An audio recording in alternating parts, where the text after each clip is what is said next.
wrap this up. Let's give it up for your last performer of the evening. Give it up for Will Luero, everybody. Will!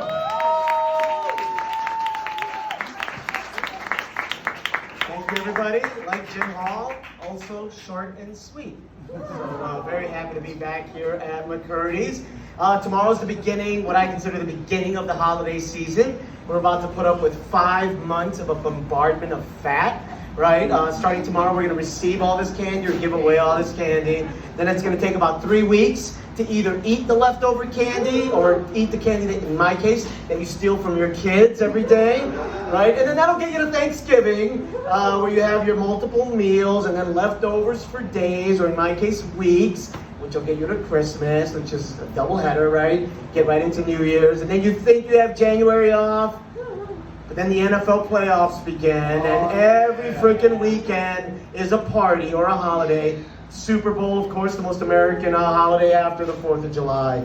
And then, of course, Valentine's Day. Anyways, for the next 5 months, we're just going to be it's going to be a non-stop brigade of fat towards our bellies. Good luck, everybody. I'll see you in March, just in time for St. Patrick's Day.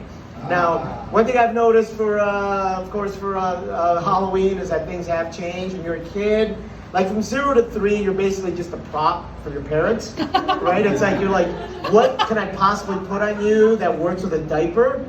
Like, you know, my kids were both pumpkins in the first, like their first Halloween, right? Then you like work up to watermelons and then like the Goodyear blimp. Like you just, what looks good on a diaper? Then right after that, starting at about 4 or 5, you know, the kids start to understand, oh, I could choose my costume. And then of course, this is where marketing gets them. For like the next 10 years, they are now just little billboards walking around, right? They're just publicizing toys or the latest movie. I mean, we had Elsa and Anna roaming through our house for a few years.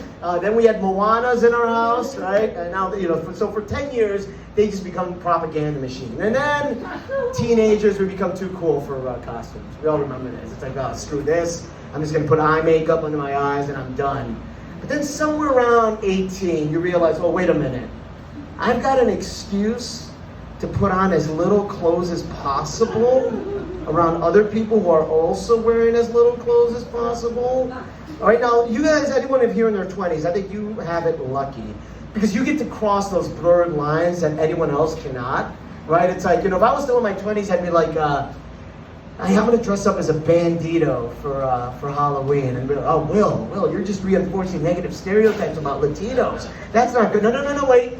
You don't let me finish. I'm gonna be a sexy bandito. Oh, suddenly it's okay. All right, okay, fine. You can be a sexy bandito. All right. Oh, I'm gonna be Ruth Bader Ginsburg for Halloween. No, Will, you're pretending to be a woman. Of respect. No, wait, you didn't let me finish. I'm gonna be sexy Ruth Bader Ginsburg. Oh, okay. Go ahead, Will. Go ahead and cross all the lines you want. Then we get into our 30s, and of course it gets a little. This is where we get into our ironic phase of costumes because we want to seem a little uppity, right? This is where we decide to be like, I'm gonna be steampunk Jimmy Buffett. All right, fuck you guys. I'm fucking smart and I know multiple genres, right? Or you know what? I'm gonna be the band Toto, as if they were played by the dog Toto from Wizard of Oz. All right, fuck all you guys. I'm super smart, I'm in my 30s. Right, then when you get into the 40s, like myself, all right, now it's just out of convenience, right? Like whatever works. Like this is literally what I put on this morning. And then I walked into 3 different like Halloween events and I had to like come up with something really quick. So I'm like, okay, I'm a partially peeled banana, right? Guess that works.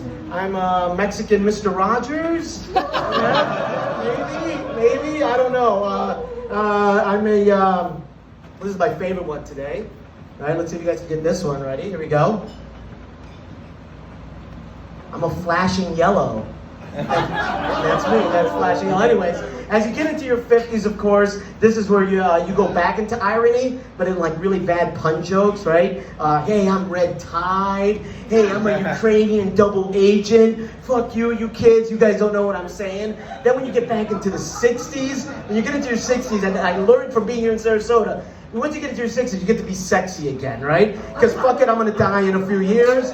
I'm gonna wear as little as I want. Fuck all you guys. Then you get into your 70s and you're like, holy shit, I'm still alive, right? And then you kind of take a break from costumes. Then you go into 80s, and that's when you go back into the propaganda that you did as a kid, but this time it's the MAGA hats, right? Or the Eagle shirts, and you're like, fuck all you guys, this is what I believe in. Then when you get into your 90s, you get to go back to where you were as a kid. What looks good in my diapers? All right, thank you everybody. I've been Will Aware.